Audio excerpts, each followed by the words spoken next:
here's where I'm drawing Danny the Ape, and the light box I have is quite a small little light box. So my light box is a little under A4 size. As you can see, I have an A4 size sheet on top of it. And these are just some of the drawings. I'm just working some of the poses at the minute. So you usually start with a good drawing, and then you work with that drawing and you're altering the position of the character ever so slightly, and you can exaggerate other parts of the character as well, or turn the head for movement as well, and it just kind of gives you an idea. So here, this drawing here, I just have his head and I have it just moving here, and his mouth is just opening a little bit here. The position of his hands, and his body, it remains the same. Now here I am scanning my drawings one by one because I want to add some colour to them.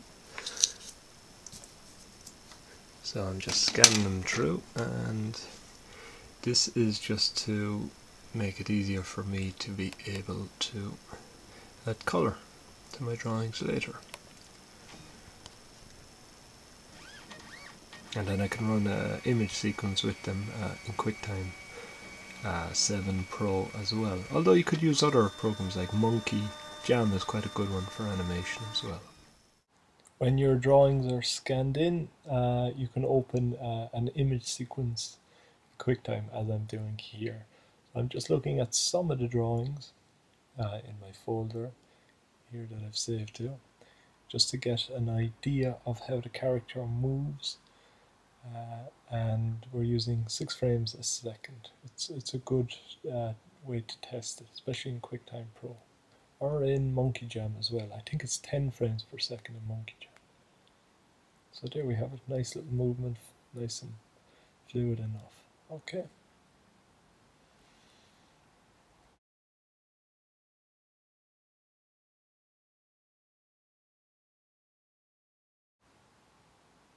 Now, so here we're just opening up Photoshop and all the images, and some of these I've colored in already. So if you have an image and you want to add color to your animation, this is what you do.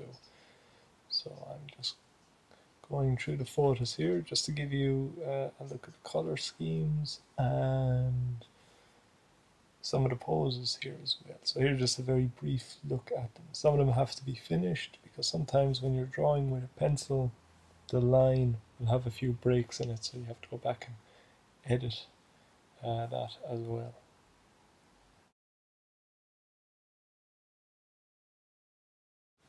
Back to Quicktime Pro again, you can use Monkey Jam, so we're going to open up an image sequence.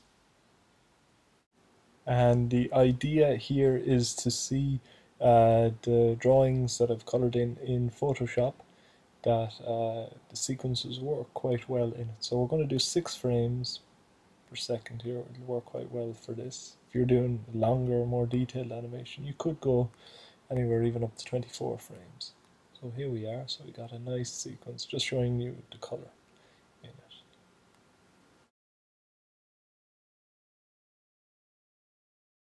So here's the final Danny the Ape movement sequence, Yawning, 54 drawings. I can't wait to sleep.